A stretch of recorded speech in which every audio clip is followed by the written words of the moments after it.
ಭಾರತ ದೇಶದ ಪ್ರಧಾನಿಯಾಗಿ 10 ವರ್ಷಗಳ ಕಾಲ ಸುದೀರ್ಘ ಆಡಳಿತ ನಡೆಸಿದ ಆರ್ಥಿಕ ತಜ್ಞ ಮತ್ತು ಆರ್ಥಿಕ ನೀತಿಯ ಹರಿಕಾರರಾದ ಡಾಕ್ಟರ್ ಮನಮೋಹನ್ ಸಿಂಗ್ ಅವರು ಗುರುವಾರ ನಿಧನರಾದರು. ವಯೋಸಹಜ ಕಾಯಿಲೆಯಿಂದ ಬಳಲುತ್ತಿದ್ದ ಸಿಂಗ್ ದೆಹಲಿಯ ಏಮ್ಸ್ ಆಸ್ಪತ್ರೆಯಲ್ಲಿ ಕೊನೆಯುಸಿರೆಳೆದಿದ್ದಾರೆ. ಅವರು ನಮ್ಮ ಜೊತೆ ಇಲ್ಲದಿದ್ದರೂ ಅವರು ಈ ದೇಶದ ಆರ್ಥಿಕ ಮಟ್ಟವನ್ನೇ ಸುಧಾರಿಸಿದ ಒಬ್ಬ ಧೀಮಂತ ಆರ್ಥಿಕ ತಜ್ಞರಾಗಿದ್ದರು. ಅವರ ಅವಧಿಯಲ್ಲಿ ಜಾರಿಗೆ ಬಂದ ಹಲವು ಯೋಜನೆಗಳು ಇಂದಿಗೂ ಕ್ರಾಂತಿಕಾರಿ ಎನಿಸಿಕೊಂಡಿವೆ. ಡಾಕ್ಟರ್ ಸಿಂಗ್ ಸಂಸತ್ತಿನಲ್ಲಿ 33 ವರ್ಷಗಳ ಸುದೀರ್ಘ ಸೇವೆ ಬಳಿಕ ಈ ವರ್ಷದ ಏಪ್ರಿಲ್ 3ರಂದು ಅವರು ರಾಜ್ಯಸಭೆಯಿಂದ ನಿವೃತ್ತಿ ಹೊಂದಿದ್ದರು. ಈ ಮೂಲಕ ಅವರು ಸುದೀರ್ಘ ಸಂಸದೀಯ ಪಯಣ ಅಂತ್ಯಗೊಂಡಿತ್ತು. ಆರ್ಬಿಐ ಗವರ್ನರ್, ಅರ್ಥಶಾಸ್ತ್ರಜ್ಞ, ವಿತ್ತ ಸಚಿವ ಮತ್ತು ಪ್ರಧಾನಿಯಾಗಿ ಸಿಂಗ್ ಅವರ ಕೊಡುಗೆ ದೇಶಕ್ಕೆ ಅನನ್ಯ. ಶಿಕ್ಷಣ, ಅರ್ಥವ್ಯವಸ್ಥೆ, ಉದ್ಯೋಗ ಸೃಷ್ಟಿ, ಬಡವರ ಆರ್ಥಿಕ ಅಭಿವೃದ್ಧಿ, ಆಡಳಿತದಲ್ಲಿ ಪಾರದರ್ಶಕತೆಯ ನಿಟ್ಟಿನಲ್ಲಿ ಅವರ ನೇತೃತ್ವದ ಸರ್ಕಾರ ಜಾರಿಗೆ ತಂದ ಯೋಜನೆಗಳನ್ನ ಕೇಂದ್ರ ಸರ್ಕಾರ ಇಂದಿಗೂ ಚಾಚು ತಪ್ಪದೆ ಪಾಲಿಸುತ್ತಿವೆ ಎಂದರೆ ಆ ಯೋಜನೆಗಳು ಎಷ್ಟು ಜನಪರವಾಗಿವೆ. ಇಂಥ ಕ್ರಾಂತಿಕಾರಿ ಯೋಜನೆಗಳನ್ನ ಜಾರಿಗೆ ತಂದವರ ದಕ್ಷ ಆಡಳಿತಕ್ಕೆ ಹಿಡಿದ ಕೈಗನ್ನಡಿಯಾಗಿದೆ. ಭಾರತ ಆರ್ಥಿಕ ಸಂಕಷ್ಟಕ್ಕೆ ಒಳಗಾದಾಗ ತಮ್ಮ ದಿಟ್ಟ ನಿರ್ಧಾರ ಮತ್ತು ಆರ್ಥಿಕತೆಯಲ್ಲಿ ತಂದ ಸರಳ ವಿಧಾನಗಳಿಂದ ದೇಶದ ಆರ್ಥಿಕ ಸ್ಥಿತಿಯೇ ಬದಲಾಗಿ ಉಚ್ಚ ಸ್ಥಿತಿಗೆ ತಲುಪಲು ಕಾರಣವಾಯಿತು. 2005ರಲ್ಲಿ ಮನಮೋಹನ್ ಸಿಂಗ್ ಸಂಕೀರ್ಣ ಮಾರಾಟ ತೆರಿಗೆಯ ಬದಲು ಮೌಲ್ಯವರ್ಧಿತ ತೆರಿಗೆಯನ್ನ ಜಾರಿಗೊಳಿಸಿದರು. ಇದು ದೇಶದ ಅರ್ಥವ್ಯವಸ್ಥೆಯಲ್ಲಿ ಕ್ರಾಂತಿಯನ್ನೇ ಸೃಷ್ಟಿಸಿತ್ತು. ದೇಶದ ಕೈಗಾರಿಕೋದ್ಯಮವನ್ನ ಪ್ರೋತ್ಸಾಹಿಸುವ ನಿಟ್ಟಿನಿಂದ ವಿಶೇಷ ಆರ್ಥಿಕ ವಲಯ ಕಾಯ್ದೆಯನ್ನ ಅಂಗೀಕರಿಸಿದರು. ಈ ಕಾಯ್ದೆ 2006ರ ಫೆಬ್ರವರಿಯಿಂದ ಜಾರಿಗೆ ಬಂದಿದೆ. ಇಂದು ದೇಶಕ್ಕೆ ವಿದೇಶಿ ಬಂಡವಾಳ ಸೆಳೆಯುವುದರಲ್ಲಿ, ಉದ್ಯೋಗ ಸೃಷ್ಟಿಯಲ್ಲಿ ಮತ್ತು ದೇಶದ ಆರ್ಥಿಕ ಪ್ರಗತಿಗೆ ಅಪಾರ ಕೊಡುಗೆ ನೀಡಿವೆ. ಬಡವರಿಗೆ ಜೀವನಾಧಾರ ಕಲ್ಪಿಸಲು ಮತ್ತು ಗ್ರಾಮೀಣ ಜನತೆಗೆ ವರ್ಷಕ್ಕೆ ಕನಿಷ್ಠ 100 ದಿನಗಳ ಉದ್ಯೋಗ ಕಲ್ಪಿಸುವ ಉದ್ದೇಶದಿಂದ ಸರ್ಕಾರ ನರೇಗಾ ಯೋಜನೆಗಳನ್ನ ಜಾರಿಗೆ ತಂದಿತು. ಇಂದು ಲಕ್ಷಾಂತರ ಮಂದಿ ಈ ಯೋಜನೆಯ ಫಲಾನುಭವಿಗಳಾಗಿದ್ದಾರೆ. ಮಾಹಿತಿ ಹಕ್ಕು ಕಾಯ್ದೆ ಅಂಗೀಕರಿಸಲ್ಪಟ್ಟ ಬಳಿಕ ನಾಗರಿಕರಿಗೆ ಸಾರ್ವಜನಿಕರ ಅಧಿಕಾರಿಗಳಿಂದ ಮಾಹಿತಿಯನ್ನು ಪಡೆಯುವ ಹಕ್ಕನ್ನು ನೀಡಿತ್ತು. ಇದರಿಂದಾಗಿ ಆಡಳಿತದಲ್ಲಿ ಪಾರದರ್ಶಕತೆ ಮತ್ತು ಹೊಣೆಗಾರಿಕೆಯನ್ನು ಉತ್ತೇಜಿಸಿತ್ತು. ದೇಶದ ನಿವಾಸಿಗಳಿಗೆ ವಿಶಿಷ್ಟ ಗುರುತನ್ನ ಒದಗಿಸಲು,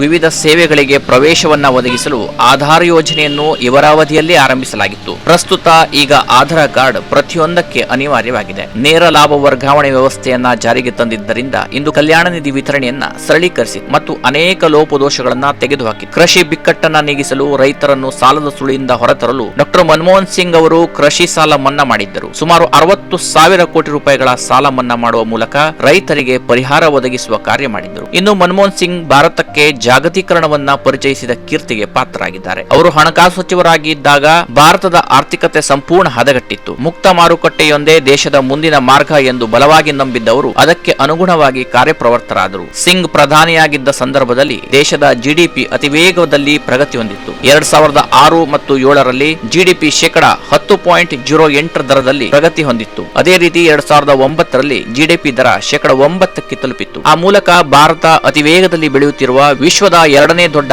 ಆರ್ಥಿಕತೆ ಎನಿಸಿಕೊಂಡಿತ್ತು. ಭಾರತ ಮತ್ತು ಅಮೆರಿಕ ಮಧ್ಯೆ ಹಲವಾರು ವರ್ಷಗಳಿಂದ ಕಗ್ಗಂಟಾಗಿ ಉಳಿದಿದ್ದ ಪರಮಾಣು ಒಪ್ಪಂದಕ್ಕೆ ಸಹಿ ಬಿದ್ದಿದ್ದು ಮನಮೋಹನ್ ಸಿಂಗ್ ಅವರ ಕಾಲದಲ್ಲಿ. ಅಣವಸ್ತ್ರವನ್ನ ನಾಗರಿಕ ಉದ್ದೇಶಕ್ಕೆ ಬಳಸುವ ಬಗ್ಗೆ ಮನಮೋಹನ್ ಸಿಂಗ್ ಹಾಗೂ ಅಂದಿನ ಅಮೆರಿಕ ಅಧ್ಯಕ್ಷ ಜಾರ್ಜ್ ಡಬ್ಲ್ಯೂ ಬುಷ್ 2005 ಜುಲೈ 18ರಂದು ಸಹಿ ಹಾಕಿದ್ರು. ಅಲ್ಲದೆ ಭಾರತ ಮತ್ತು ಅಮೆರಿಕ ಶಾಂತಿಯುತ ಅಣು ಇಂಧನ ಸಹಕಾರ ಒಪ್ಪಂದಕ್ಕೂ ಸಹಿ ಹಾಕಲಾಗಿದೆ. 2011ರಲ್ಲಿ ಮೊಬೈಲ್ ನಂಬರ್ ಬದಲಾಯಿಸದೆ ನೆಟ್ವರ್ಕ್ ಬದಲಿಸುವ ಮೊಬೈಲ್ ನಂಬರ್ ಪೋರ್ಟಬಿಲಿಟಿ ಯೋಜನೆ ದೇಶದ ದೂರ ಸಂಪರ್ಕ ಕ್ಷೇತ್ರದಲ್ಲಿ ಭಾರಿ ಬದಲಾವಣೆ ಸೃಷ್ಟಿಸಿತು. ಅಮೆರಿಕ ಹಾಗೂ ಚೀನಾದಲ್ಲಿ ಮಾತ್ರ ಇದ್ದ ಈ ಸೌಲಭ್ಯವನ್ನ ಸಿಂಗ್ ಭಾರತಕ್ಕೂ ಪರಿಚಯಿಸಿದ್ದರು. ಇದು ಟೆಲಿಕಾಂ ಕ್ಷೇತ್ರದಲ್ಲಿ ಆರೋಗ್ಯಕರ ಪೈಪೋಟಿಗೂ ಕಾರಣವಾಯಿತು. ದೇಶದ ಜನಸಂಖ್ಯೆ, ಮೊಬೈಲ್ ಬಳಕೆದಾರರ ಸಂಖ್ಯೆ ಗಮನಿಸಿದರೆ ಇದೊಂದು ಮಹತ್ವದ ಸಾಧನೆಯಾಗಿತ್ತು. ವಿಶ್ವವನ್ನು ದಶಕಗಳ ಕಾಲ ಕಾಡಿದ್ದ ಪೋಲಿಯೋ ರೋಗದಿಂದ ಭಾರತ ಮುಕ್ತವಾಗಿದ್ದು ಡಾಕ್ಟರ್ ಸಿಂಗ್ ಅವಧಿಯಲ್ಲೇ ಎಂಬುದು ವಿಶೇಷ. ಭಾರತ ಇಂದು ವಿಶ್ವದ 5ನೇ ದೊಡ್ಡ ಆರ್ಥಿಕತೆ ಶಕ್ತಿಯಾಗಿ ಬೆಳೆದಿದೆ ಎಂದರೆ ಅದಕ್ಕೆ ಸಿಂಗ್ ಹಾಕಿದ ಅಡಿಪಾಯಗಳು ಯಾರೂ ಮರೆಯುವಂತಿಲ್ಲ. ಶಿಕ್ಷಣ ಹಕ್ಕು ಕಾಯ್ದೆ 2009ರಲ್ಲಿ ಜಾರಿಗೊಳಿಸಲಾಯಿತು. ಇದರ ಅಡಿಯಲ್ಲಿ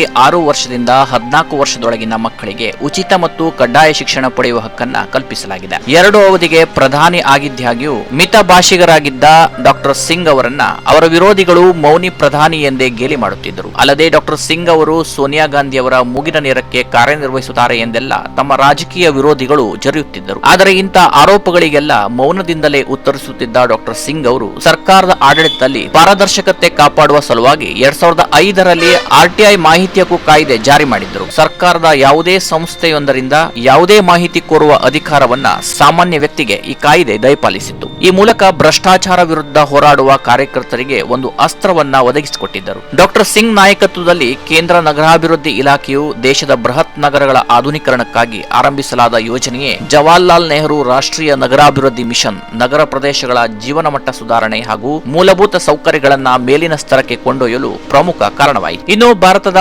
ಬಾಹ್ಯಾಕಾಶ ಸಂಶೋಧನೆಯಲ್ಲೂ ಹೊಸ ಮೈಲುಗಲ್ಲು ಸ್ಥಾಪಿಸಿದ ಸಿಂಗ್ ಅವರು ಬಾಹ್ಯಾಕಾಶ ಸಂಸ್ಥೆಯ ಪ್ರಮುಖ ಯೋಜನೆಗಳಾದ ಚಂದ್ರಯಾನ ಮತ್ತು ಮಂಗಳಯಾನದ ರೂವಾರಿಯಾಗಿದ್ದರು. ಚಂದ್ರಯಾನ 1 ಅನ್ನ ಪ್ರಾರಂಭಿಸುವ ಮೂಲಕ ಬಾಹ್ಯಾಕಾಶ ಕಾರ್ಯಸೂಚಿಯನ್ನ ಮತ್ತಷ್ಟು ಹೆಚ್ಚಿಸಿದ್ದರು. ಚಂದ್ರನಿಂದ ದೂರದಲ್ಲಿ ತನ್ನ ದೃಷ್ಟಿಯನ್ನ ಹೊಂದಿಸಿ ಡಾಕ್ಟರ್ ಸಿಂಗ್ ಮಂಗಳ ಗ್ರಹದ ಬಗ್ಗೆಯೂ ಅನ್ವೇಷಿಸಲು ಮತ್ತು ತಿಳಿದುಕೊಳ್ಳಲು 5 ನವೆಂಬರ್ 2013 ರಂದು ಮಂಗಳಯಾನ ಅಥವಾ ಮಾರ್ಸ್ ಆರ್ಬಿಟಲ್ ಮಿಷನ್ ಅನ್ನ ಪ್ರಾರಂಭಿಸಿದ ಹೆಗ್ಗಳಿಕೆ ಕೂಡ ಅವರಿಗೆ ಸಲ್ಲುತ್ತದೆ. ಮೌನಿ ಪ್ರಧಾನಿ ಎಂದೇ ಗೇಲಿ ಮಾಡುತ್ತಿದ್ದ ವಿರೋಧಿಗಳಿಗೆ ಸಿಂಗ್ ಅವರು ಸದೃಢ ಭಾರತವನ್ನಾಗಿ ನಿರ್ಮಿಸುವಲ್ಲಿ ಬಹುದೊಡ್ಡ ಕೊಡುಗೆ ನೀಡುವ ಮೂಲಕ ಉತ್ತರ ನೀಡಿದ್ದಾರೆ. ದೇಶದ ಸಮಗ್ರ ವಿಕಾಸದಲ್ಲಿ ಅಗ್ರಗಣ್ಯರಾಗಿ ನಿಲ್ಲುವ ಸಿಂಗ್ ನಿಜಕ್ಕೂ ಓರ್ವ ಮಾಣಿಕ್ಯ. ಅಂತ ಮಾಣಿಕ್ಯ ಇಂದು ಮರೆಯಾಗಿರುವುದು ಇಡೀ ದೇಶಕ್ಕೆ ತುಂಬಲಾರದ ನಷ್ಟವೇ ಸರಿ. Canara plus news desk.